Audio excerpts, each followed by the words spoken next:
Uneducated, unfiltered, unhinged. This is the Mangina Dialogues. We at it again with your host Nick Scopes and the Gregolicious. You know how we do, cause you know we keeping it gangster and silly. Unplugged like a full swung titty. About get jitty, cause you know we down to the nitty and the gritty. And we make shit sound so damn pretty. Yeah, cause this unhinged comedy.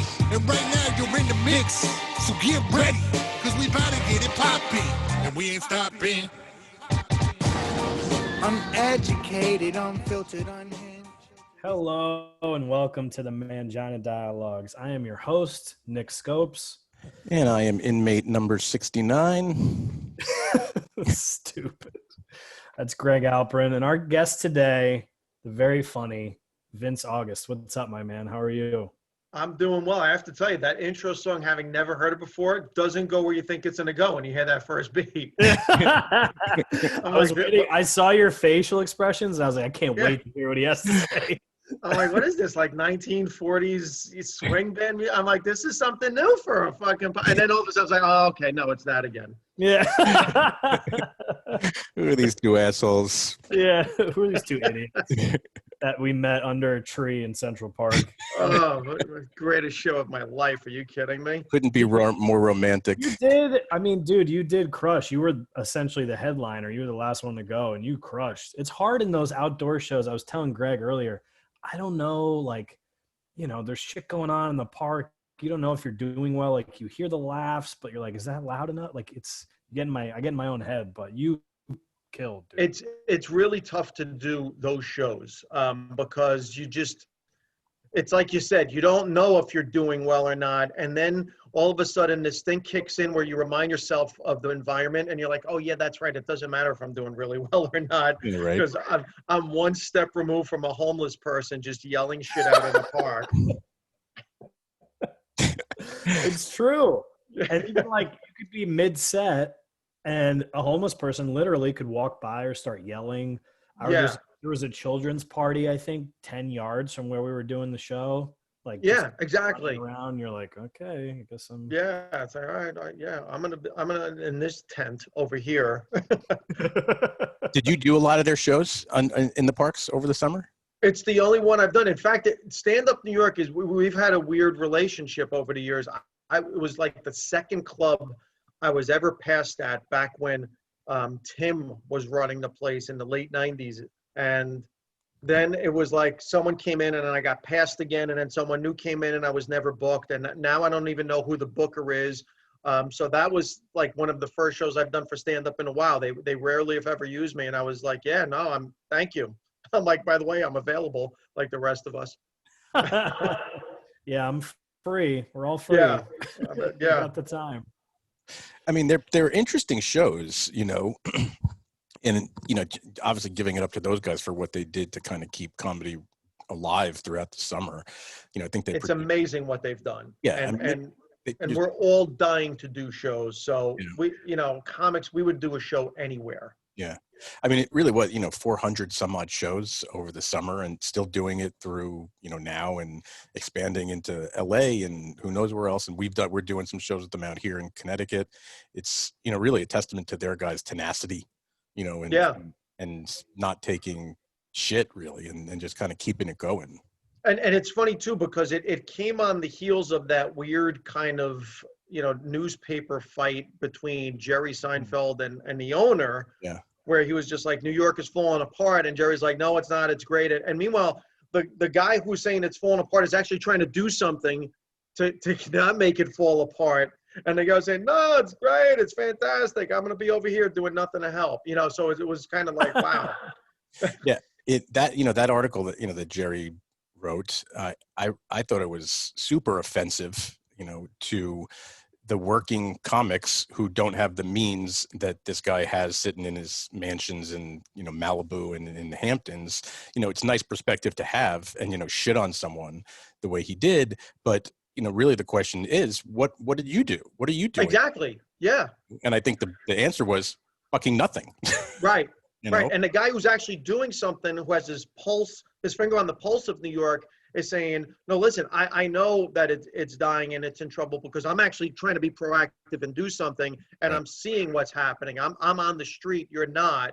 So it's nice of you to say, oh, by the way, no, this guy's crazy and he's wrong. Well, yeah, well, whatever he is, he's actually still trying to do something while you're not. And you're just going to be like, no, it's going to be fine. It'll come back. You'll see. Yeah, dude, I know. From your, like you said, from your mansion. Right. Yeah. He's Seinfeld. I've never cared for him. He seems like he's been that guy though his whole life. Like, I don't think it's because of the money or because he's Jerry Seinfeld. I feel like if you met him at 18, he's the same guy that he is right now. Yeah, it's just a richer version. Yeah, it's just like an uber wealthy version of himself. Just like a dickhead.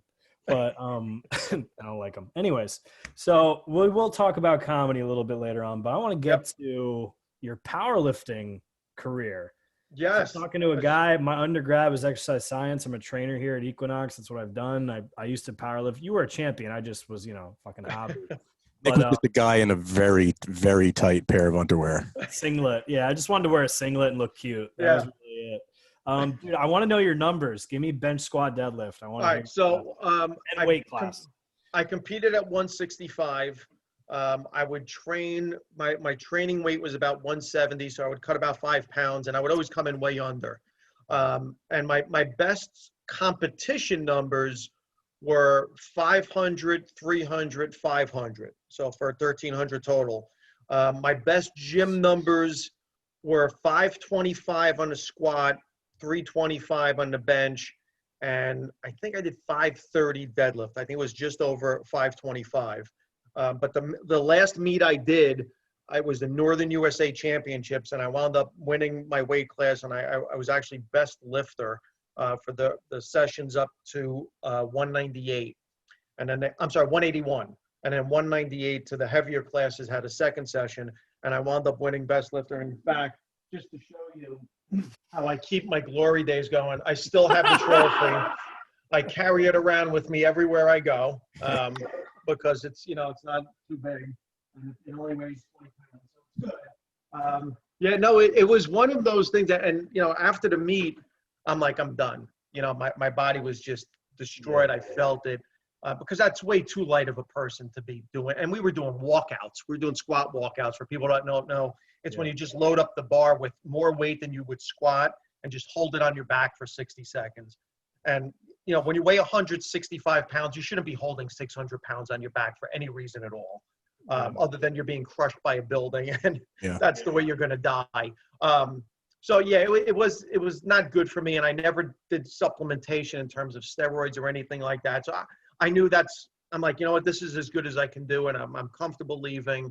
And that was my last meet, and I got invited to compete they were going to do powerlifting in the Olympics, and I got invited to come to the camps to come train with them. And I'm like, nah, I'm going to pass. And then I got invited to this strongman thing where they were doing these annual awards, and I'm like, I'm not going to go to that. And I wound up winning New York Times Powerlifter of the Year in 1990, and I had no idea. I wasn't there. So one day in the mail, I got like this plaque and this newspaper, and I'm like, the first time I could go to an award show and actually win something, and I was like, I'm not going to go. What are the chances I'm going to win? And I was that guy. So that was how I left powerlifting. That's awesome. Yeah, that sport, man, it chews you up and spits you out. It depends on the person. I had a buddy who competed in strongman, and he was at a gym with a bunch of guys that went on to win championships, and but those guys were on all the steroids. Yeah. I mean, all of them. And it was at the point where in their training sessions, guys were turning purple and bleeding out of their nose. And my buddy was like, they're like, yo, you should take some stuff. And he's like, no, I want to have kids and get married, not die. I was say at the time, he's like, I don't want to. I was 22 years old in back traction, and I'm like, I'm done. Oof. Yeah, I'm like, I'm done. Yeah. That's when it's time to. It's all right. You're smart. Some people just keep going. It's funny because I left, having won that big meet and qualifying for the nationals.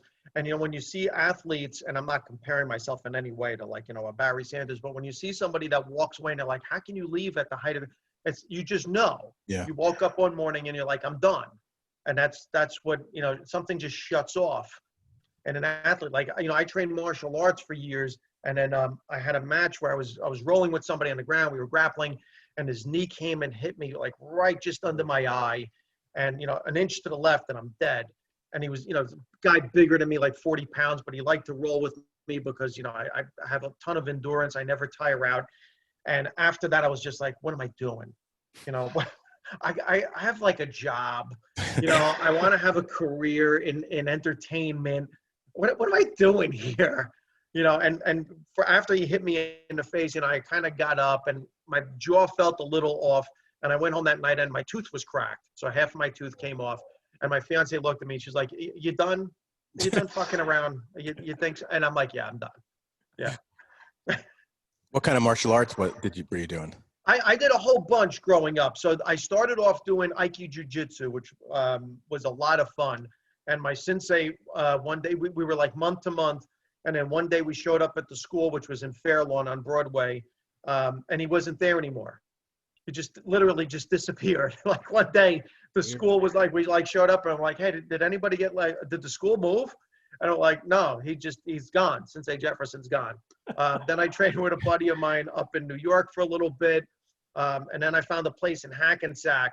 This guy, Sensei Tom Torpy, was a really good guy who was like, a little bit of Shotokan, which was judo mixed in with karate. And he had a Brazilian guy who barely spoke a lick of English. And I probably learned more from that guy, never being able to communicate the language, than I did from most of the people I train with, just because he would show you things. Right.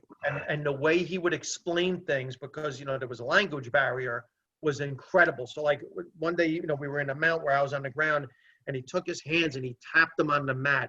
And he was trying to explain to not put your hands on the mat. So he was going, hot, hot. Right. Like a kid touching a stove. Hot. So I'm like, "Oh, the mat's hot. Don't touch the mat." I'm like, "Okay, I got that stupid little cue of hot."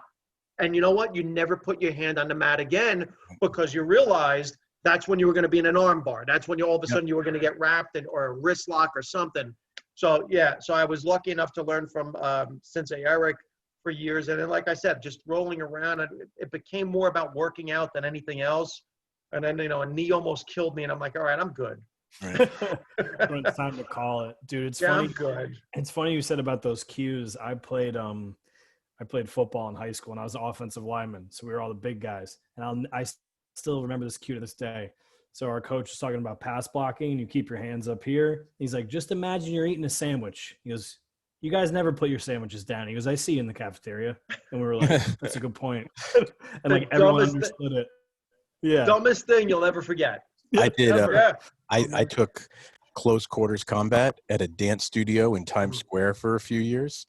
And the two guys that that were our trainers, I met in my gym in the city. And he was like, "Oh, you want to do this?" I'm like, "Yeah, sure." So he's like, "Come down, me and my friend teach these classes."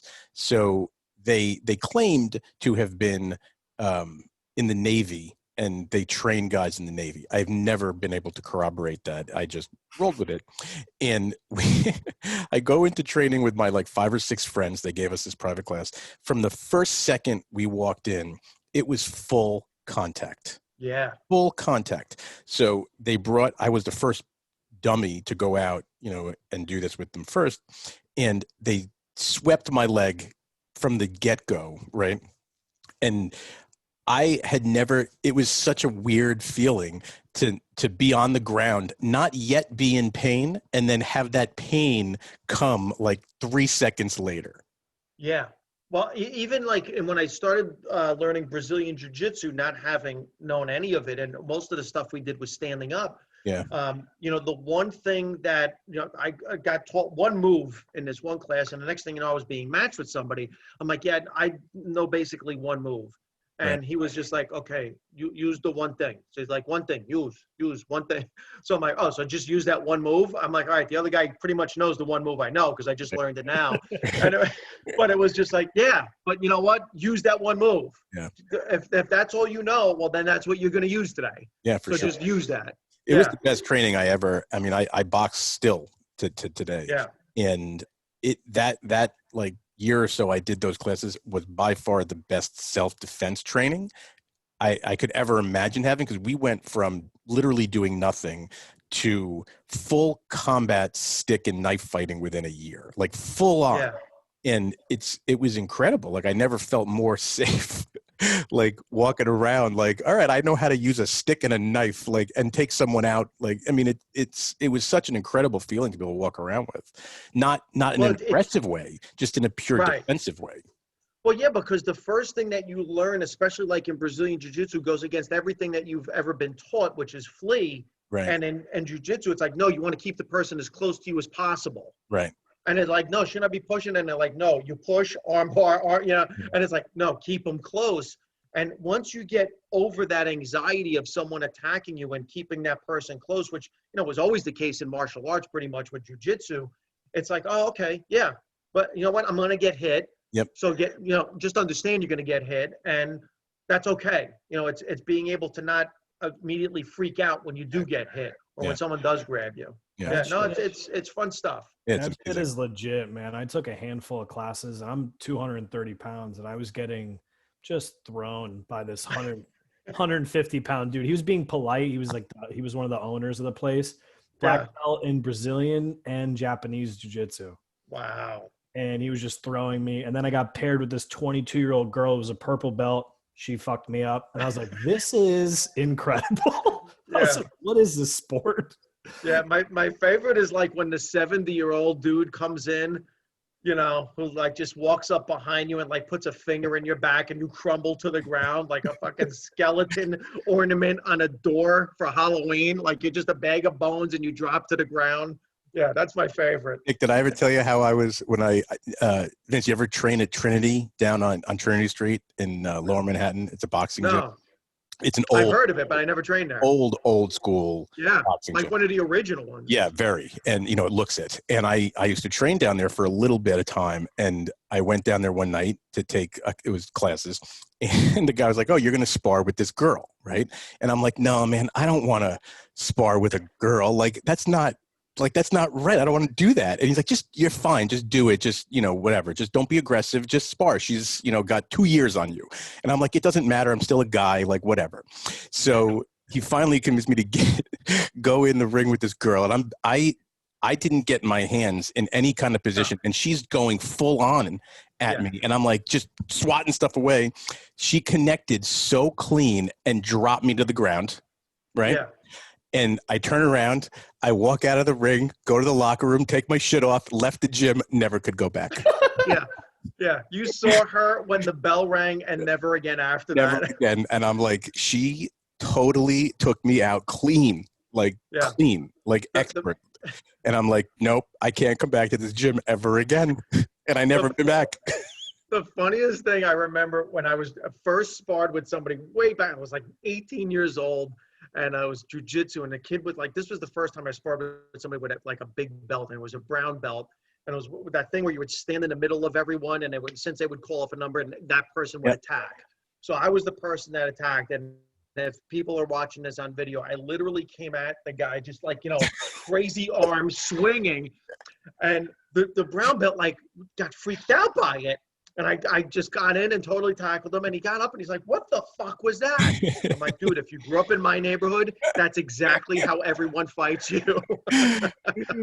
That's the Hackensack way. That is literally, every girl, every guy, anybody I've ever known, this is the move that they have. And they just run it. And it's the truth. It's like that's the first move you have to learn how to defend as a human being. Just swimming arms. Dude, that vision's gonna be stuck in my head for the next few hours. I'm not definitely gonna be a promo for this. Just those arms flailing. So let's transition into comedy. Yes. Because you have a real career. And you went to law school and you're all smart and stuff. And you got into comedy. So like when did you get into comedy? What prompted it? And I know you kind of kept those two worlds separate for a while, right? I had to, and I didn't realize at the time why it was more important to do it the way I did as I did later on. But I actually got into them, I shouldn't say the same time, because I went to law school, took the bar exam, And then it was after I took the bar exam that I was like, all right, listen, I've wanted to do this since I was a kid. My parents always talked me out of it. They were immigrants. They were just like, yeah, comedy, acting, that's not a career. That's just like a thing that you want to do. While I was waiting for my bar results, I made a tape and I gave it to a buddy of mine who worked at a ShopRite and it would like stock shelves at night and the place was closed. And he played the tape over the loudspeaker. And this is how far back we're going. It's the 90s. He sent me a page that night and I called him up and he's like, dude, we're fucking dying. He's like, this is hysterical. You got to do something. So the first time I ever did it, I rented into a tape recorder for like an hour. So I worked on that set forever because I had lawyer's mentality, just write a lot, come up with something long. And I was like, all right, let me do it. I took a course because I didn't know how else to break in. And it was one of those courses that ends with a graduation show at a comedy club. And I'd never been to a comedy club in my life. All my experience with comedy was HBO specials. Yeah. And I'm like, all right, this is gonna be the first time I step into a comedy club. And it was at Caroline's on Broadway. And the guy who ran the course didn't like me or my style and was trying to talk me out of my set. So I had to hand him a dummy set because he didn't want me to do what I was gonna do. And I wound up going up doing my own thing. And, luckily it worked out well. There was someone there from Gotham and is like, hey, you want to come down and do, a show of Gotham? And I wound up doing a show at Gotham when it was on 22nd. And then that night someone said, hey, you should go talk to Tim at StandUp New York. And Tim Davis was at StandUp New York. And I went there on a Tuesday and there were 3 people in the audience. I will never forget. It was a gorgeous day in the summer. And there was 3 people sitting at the front table and people were coming in. A couple of famous comics came in and were like, oh, dude, I'm going to pass. And I looked at him. I'm like, I'll fucking go up. So he's like, go. And he put me up and I wound up doing like 10 minutes. Banter, whatever jokes I knew that I had in this, limited repertoire that I wrote overnight. And he goes, start sending in avails. And I got lucky, man. I just, I kept plugging away and would get spots and just kept writing and adding on that one set. And it just kind of happened. And at the same time, I was an attorney. And my initial reaction was to keep the lives separate because I was working for a criminal defense attorney who was very high profile and I didn't want him to find out. The other thing is I didn't want my family to find out. And this was before the internet with social media and all that shit. Right. So, I used 2 separate names, my first name, my middle name for my stage name. And I had my legal name, which was my full name for law. And was doing both. And as I got busier in entertainment and I started getting sent out for commercials, I took a commercial acting class, got an agent. I was like, shit, man, I think I need to, take a full shot at this. And to me, a full shot was quit my job working for somebody else, hang a shingle. So I had autonomy, Right. not realizing just how financially I was going to struggle. Yeah. And I struggled for a long time. And when I struggled in my law practice, I would focus energy there, build that up, and then comedy would take a hit. So I'd only hit the stage maybe once a week, once every 2 weeks. And then when I saw that bug, getting bigger and bigger and I would start to put more energy in there. And after, so many years, it started to kind of balance out. So what's it like now? What's the comedy law balance like now? Well, it got a little weird when I got approached to be a judge. So in 2007, I got approached by one town over from where I grew up. And they said, listen, we have new people in charge here at the town. And I thought they would call me in to maybe be a public defender because I was a criminal defense attorney. And they're like, we want to nominate you to be a judge. And I was like, yeah, I don't think you should do that. I'm like, I appreciate it and everything, but that's probably not going to work out well for either one of us. And they were like, well, why not? And I was literally going to Gotham that night to do a set, and I handed them a video because we used to have our promo videos. I'm like, you guys should really watch this. And they're like, what, is this about you being a comedian? They're like, we know, we vetted you. So I'm like, yeah, you know what, but I don't need this, and I'm happy. And they're like, well, we're going to vote for you. I'm like, well, listen, I don't even know who you are. You guys Republicans, Democrats, and they're like, we're 3 Republicans, 2 Democrats. I'm like, yeah, I don't donate money to politicians, I'll be honest. So I'm probably not going to get passed anyway, but I appreciate it. But the mayor absolutely loved me. And then I got a phone call and she said, you got a 5-0 vote. You're our new judge. You're going to get sworn in a month. So I was like, oh, fuck, judge. Yeah, and then that was when it kind of, got weird, because then I really had to keep live separate and secretive and everything else, which is the total antithesis of what you want to do when you're an entertainer. Yeah. You want everybody to know who you are. But, I respect my profession because I worked hard at it. And then when that whole case blew up in the Supreme Court and it made me choose between the two, obviously I chose comedy and law and gave up being a judge. And there was a quick bump from being newsworthy, certainly not famous.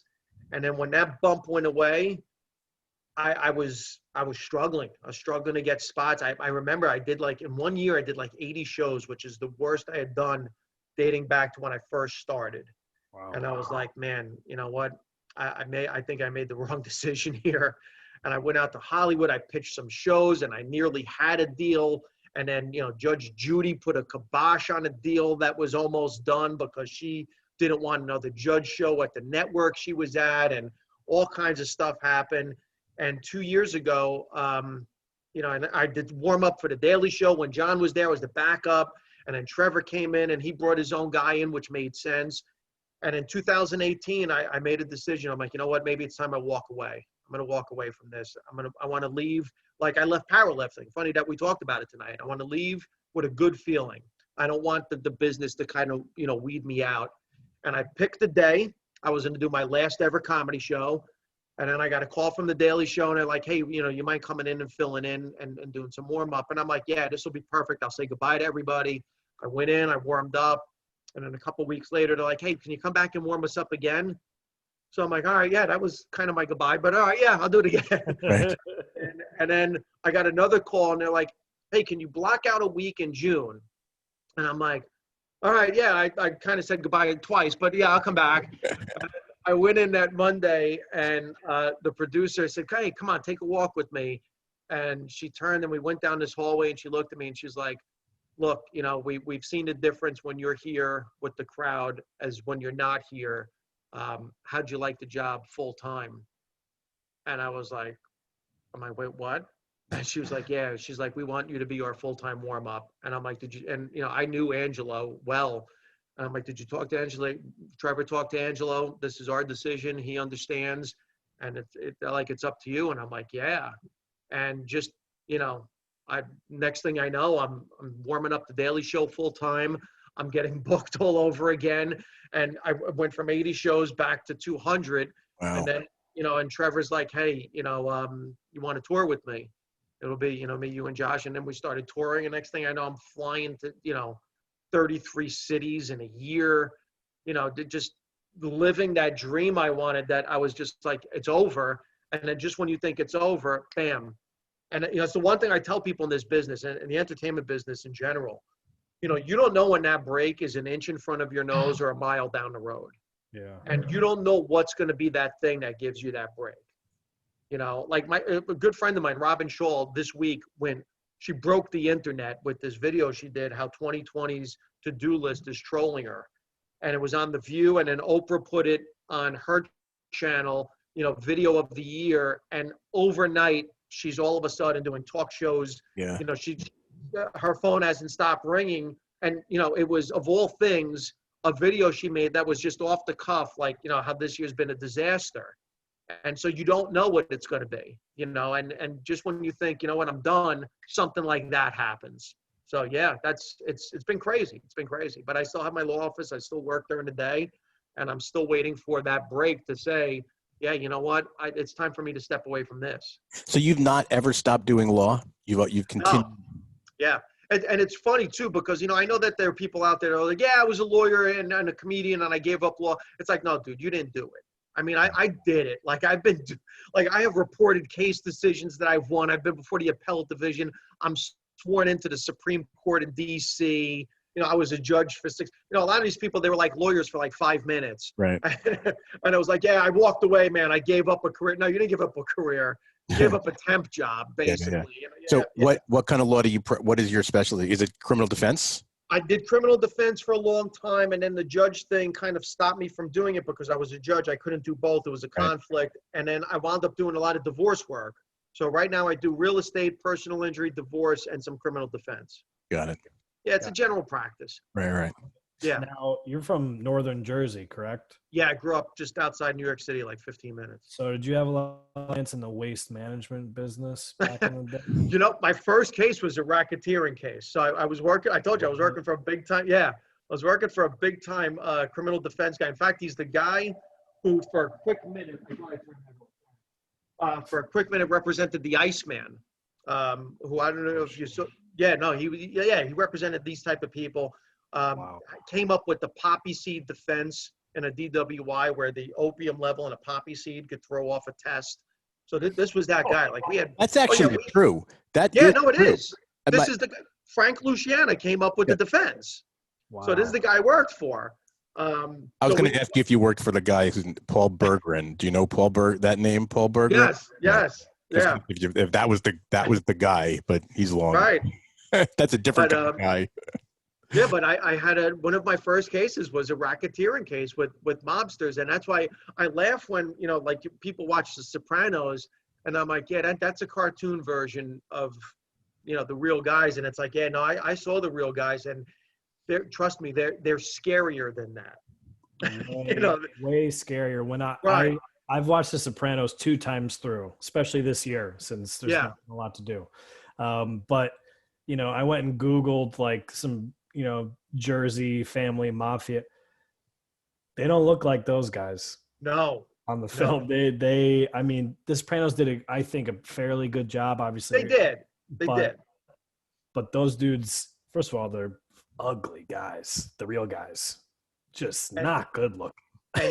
We'll bleep that out to keep you safe. And here's the funny thing about it. And Greg, you'll get a kick out of this. They're quiet, low key, unassuming people for the most part. Yeah. I mean, Gotti's like the exception. Gotti's the rare exception. For the most part, you would never know who these guys are. So you're at a restaurant and there's a guy sitting a table away. And the difference, and I tell people, a real mobster from a fake mobster. The fake mobster will stand up and say, do you know who I am? 100%. Where a real mobster will sit there and be like, no, you don't know me. Yep. Yeah, you don't know. No, you don't know me. No, I'm nobody. Greg's from North Jersey too. He gets it. Yeah. Yeah. I lived in Hackensack. I grew up in Hackensack. Yeah, I know. I grew up. I lived in Hackensack a very short period of time on Essex Street, but I grew up Saddle River. Okay. Yeah. That's where what's his name? The state trooper was killed by Sammy the Bull. In Saddle River? Yeah. So there was a New Jersey state trooper that they found dead in his driveway, and the big thing was who killed him. Was it Sammy the Bull Gravano or the Iceman? And the Iceman tried to pin it on Sammy the Bull Gravano. And before that case came to trial, that was when the Iceman died in jail. What year was that? Oh God, this had to be back in like the 80s. Like late 80s? Yeah, but the case didn't come to fruition until like the 2000s or 2010, around then, and was right when the Iceman died. Yeah. Because he was going to testify against Sammy the Bull, saying no, he killed him. Right. And he died in his jail cell. I can't believe I don't remember that. I forgot what I was going to say, but just to give this a frame of reference, my mother and father's entire families are from the Bronx, and my uncle owned a pool hall. Yeah. right on Bruckner Boulevard. So leave it at that. Yeah, and somehow there were no pool tables in his pool hall. Yeah, it's amazing. And I would remember being like, I can't remember how old I was, but I was probably pre-10 years old, and we used to go every Sunday to see my aunts and have lunch at or dinner at 11 o'clock in the morning, and I would occasionally go to the pool hall with one of my cousins, right? Yeah. And I would like come home, and I couldn't believe my parents would let me go off with my cousin to this pool hall as a child, a bar basically, and there was never anybody there. There was just never anyone there. No, and then when people did come, it was like, I only remembered ever seeing the same like 3 or 4 or 5 guys that were friends of my uncle's. And then I would go home for lunch. And it took me years to put that together. Years. You want to hear? I'll tell you a great Bronx story. So I go to Fordham University, and as a first-year student, you can't keep your car on campus. Right. And I would drive home on weekends because I had my dog, and I loved my dog, and I wanted to see my dog on weekends. And I wanted to work on weekends, and my father wanted me to work.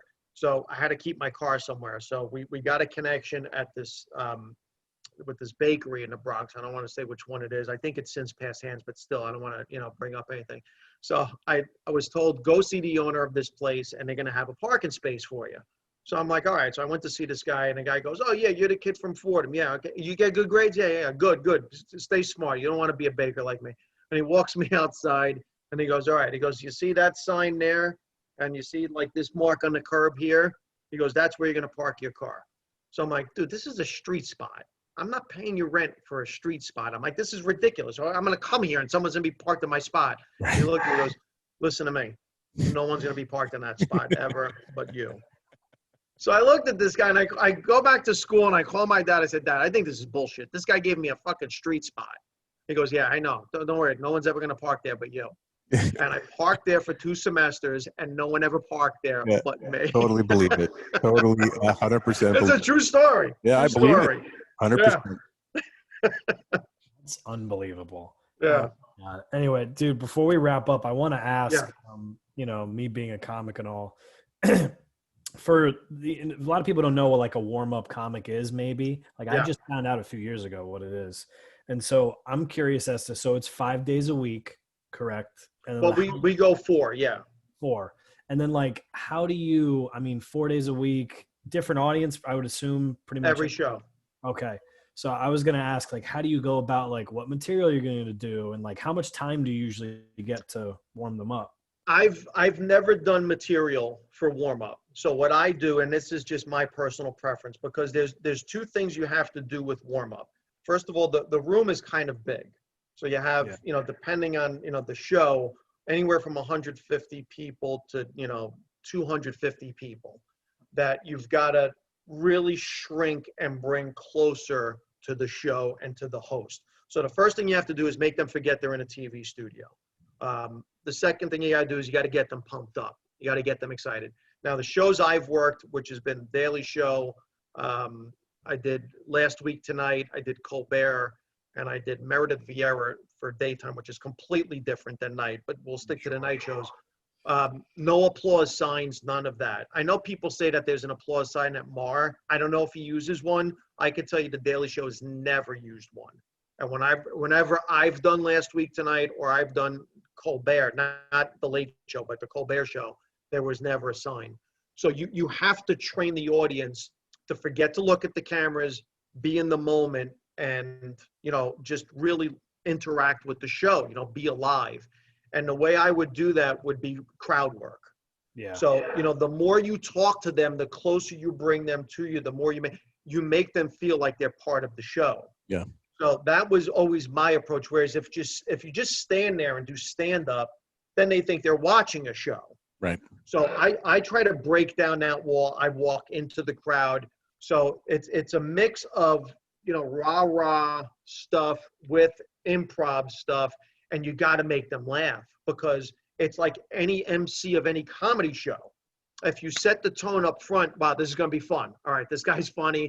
This is going to be a good time. They're already laughing.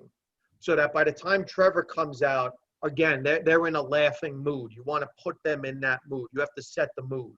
And then, you'll by just that virtue, you'll get them loud. That's my approach.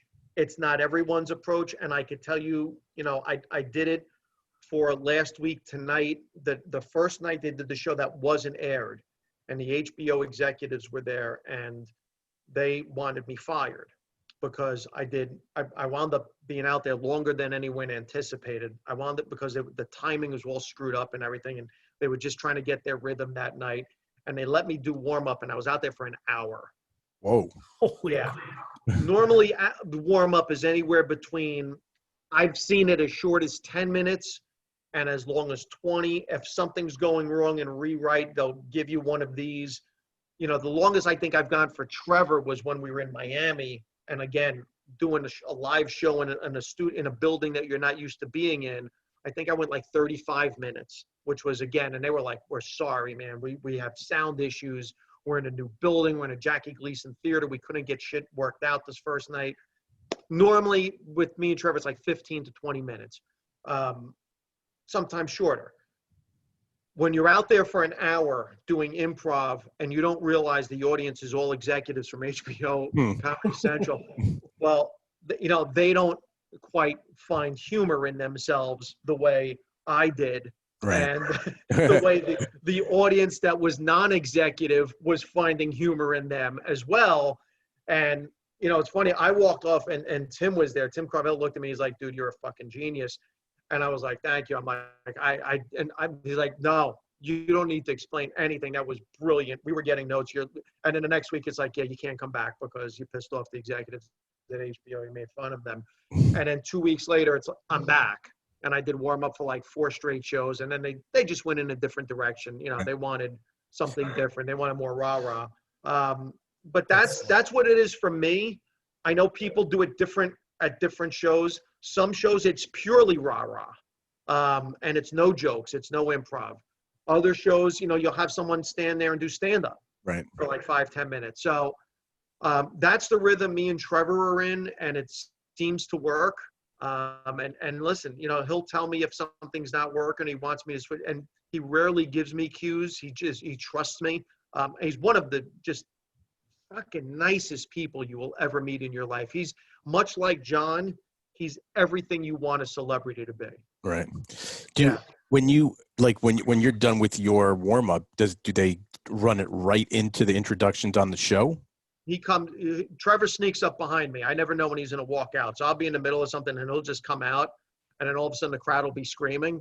And then it starts. I'm like, there he is. Right. And then he's like, hey, listen, we're going to start the show now. Blah, blah, blah. Give it up for Vince. All right, I'm going to go back. We're going to do our thing. And then it's like, all right, guys, remember everything I told you? Blah, blah. And I'm out of there. And then he comes out, and I watched the first segment off camera just in my own room just to make sure the crowd's with it. Right. And after that, I'm like, all right, they get it. They're good. And then I leave the building. I get the fuck out of everybody's way. So you're not there during the taping to like in commercials to go out and keep No. engaged? Daytime, they do that. Right. They do that during daytime. And daytime is weird because you're literally there filling in time for them. So you could be in the middle of a bit and all of a sudden the director will yell, 10 seconds. You're like, I'm literally in the middle. And then it's just, and you're like, oh shit. You're like to hear this screech from this director from behind you. And you're like, all right, I'm going to get out of here. We're going to enjoy the show. And then you're literally running off stage. That's a different animal. And that I've noticed on a lot of the daytime stuff. And again, not speaking for everybody, they like, they start giving away shit like, who wants a book? Who wants candy? And that's a little bit too much clowny for me. That's not comedian for me. So I tended to, not enjoy the daytime stuff as much. And what's your relationship with Trevor not on set? Like, do you guys? He's one of true. Look, I have to tell you, I've heard nightmares about opening for big name people. I've heard where you don't look at the headliner, don't talk to the headliner. He is everything opposite from that. He is, hey, come on, let's sit down. We're going to bullshit, and I never forget, we got to the first show we ever did together, and we had separate green rooms, and me and Josh went to a separate green room, and he called us down, and he's like, where are you guys? And we're like, oh, we're in our green room. He goes, why? And we're like, oh, we figured you what? He's like, no, dude, this is my room. This is your room. Right. And it's been like that ever since. And then before you knew it, there was no separate green rooms. That's cool. It was Trevor and company. Right. And we would all hang out together. Whether we're in a car getting driven somewhere or, on a plane going somewhere, it's not Trevor in the back of the plane. It's Trevor sitting with us. Right. And he's just as real a person as you. I'm telling you, it's incredible because you hear nightmares with headliners and it's like, man, I hit the fucking lottery with this guy. I mean, this guy is he's just, like a dude. Yeah, no, that's awesome. Yeah. It was probably a nightmare as Jerry Seinfeld. So anyways, Nick's really going for that opening spot for Jerry. Yeah. Dude, I don't know. I don't like him. Gonna be on his demo. Listen, what am I gonna do? It's gotta be me. I gotta be honest. Dude, whose podcast is this? Dude, if he heard the name of our podcast, it'd make him fucking cringe. God, he's like, I don't know about that. What's a vagina? I've never. I hate to keep saying this. I just have to say it. I've never met. He's great. Like the show Seinfeld, fantastic. I understand what he means to comedy and all that, but his stand-up, I just can't. I can't get through it. I feel like he never talks about like he's like the opposite of like a Sebastian, right? Who he talks about his family, his kids. You know stuff about him. Seinfeld does none of that. It's all, and it's like observation. I feel like I can't connect. You're not talking about anything about your own life. I don't really know. You know, I don't know. It's so funny because I don't watch stand-up. And this is like, I have a hard, fast rule. I don't watch it. So somebody will say to me, hey, did you see Chappelle's? I'm like, no. And like, did you see Kevin? I'm like, no. And they're like, you know, but you don't like, I'm like, no, I don't watch stand-up because I don't want to be influenced by what I think might be popular. And then there's that thing where, look, we have overlap. Okay. It's just part of what it is. If I do have overlap with somebody, it's going to be a coincidence. Right. And it's not going to be because I watched them. And then you have this weird thing. And I've seen comics do this where they work with people. And then all of a sudden, because you're around and act so much, you'll do something, not realizing it's someone else's bit. Yeah. And all of a sudden you'll kind of do it in a different way. And somebody will be like, hey man, I've seen somebody do that. And they're like, no, what are you talking about? It's like, yeah, no, I work with them all the time. Yeah, it's like, you know, they have that. So almost like subconsciously, I'm not even saying some people do it to hack. And listen, there are those people that do that. But, you know, and I'll do a bit and someone will tell me, oh, you know, Burr was on Conan talking about something like that. And I'll be like, listen, I could pull the tape. I could, you know, play you the audio. I could show you the video of when I came up with it. I never run into Burr. I don't know Burr. We don't know each other. I'll be more than happy to show him when I did the bit, when did he do it? And if mine predates his, I'll be like, dude, look, I don't know what to tell you. There's overlap. It happens. Yeah. I would never accuse somebody of stealing or whatever.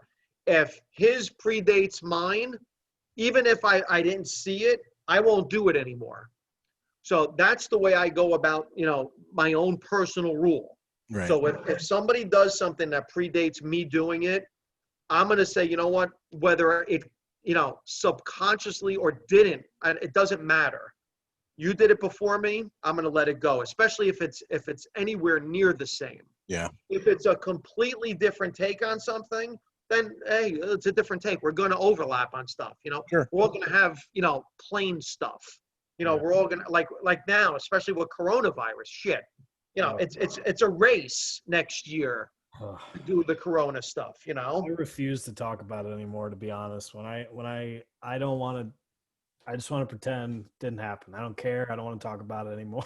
Like, I just want to move on. I mean, you saw the way I handled it, you know, in the show that we did. That was fun. Yeah, I try to take it in a different way, you know, and just, again, it's my personal experience with it and not make it the generic, you know, corona joke. Yeah. So it's literally, this is the way it happened to me. You know, this is what I was going through. I can't imagine. I mean, I don't go to any open mics anymore, or at least I try as little as I possibly can to run through them. But man, once they really open up in a big way, it's going to be an onslaught of the word. Someone should make a documentary of the word, like the way they made the Aristocrats, just of like when comedy clubs really truly open up, and it be, you know, sometime say spring next year, like of just the corona jokes, like how bad it gets. I did one open mic in 20 years of comedy. Right. And I was just like, oh, we're doing comedy for other comics with sitting in the back with notebooks. Yeah, I'm gonna fucking pass on that. Yeah, I'm gonna skip these shows if you don't mind. Yeah, there's a couple times. Yeah, because then you don't really know if they work or not. The jokes work or not. And no, because it's just it's Angry Birds at that point, just staring at each other. I've said to Greg, I've compared it to lifting. I've been like, it's like going in the gym just being blindfolded, and like you never know if like you're getting stronger or not. You have no idea what's on the bar. You don't know what the hell's going on. I call comedians seagulls. We're seagulls on a boardwalk, and you know, the second we see that French fry, it's like we are not the same species. This is just, we're willing to cannibalize each other, do what we have to. That's why you'll see a seagull with one leg is just like, no, man, you went after my fry. And that's why when you see a crippled comedian, it wasn't an accident. That was another comedian did that to that. Get his legs out. Yeah, that wasn't something that happened in life. That was another comedian did that for a spot. Oh, I love that, dude. Vince, I want to thank you so much for coming on today. This was really fun. Thank you guys. Yeah, no, thank you for taking the time. I don't know when this is going to come out, but happy Thanksgiving because it's tomorrow. Yes, you guys as well. Yeah, happy holidays. Yeah. Happy holidays, all that stuff, dude. Thanks. Hopefully, I'll be Stand Up New York's doing shows Friday in the park midday for not working. I'll be there if you want to come hang or whatever. Yeah, I definitely want to come to the city in the middle of the afternoon and go to Central Park. Friday after Thanksgiving, you know. Friday, yeah. It'll be fine. Yeah, how bad can that commute and just walk around the Yeah, park? we're coming from Connecticut. It's not as bad as where you're coming from. Nick, I'm going to translate that answer. That answer was, yeah, go fuck yourself. Yeah. That's what that is. I like when Italians yell at me. I'm used to it. I feel at home. Yeah, why don't I just go to the parade tomorrow instead? All right. Are they even having it? For no people. Yeah, that's what they're gonna do. Yeah, they're gonna televise it. So it's like, really? Where is that? What are they doing it in a parking lot or something? No, I think they're doing it like the normal parade. So if you're lucky enough to live in a building, and it walks past your building, which is good because that's what we want to do is make it as elite as possible. Yeah, And then walk past Macy's, which is going to be closed and boarded up in case Trump somehow still wins. And then, and then they just deflate the balloon. I don't even fucking know anymore what's happening in this life. It's so bizarre. That's very strange. I thought you were kidding for a second. No, I think they're really having it. Last I saw, yeah. But de Blasio can change his mind tomorrow and be like, you know what? It's over 25 balloons and that spreads the virus, so we have to stop. Blasio, that guy's worse than Seinfeld. Anyway. This is awesome. All right, man. Appreciate it. All right, boys. Thank you so much. Have a good one. Have a good Thanks, holiday. man. You too.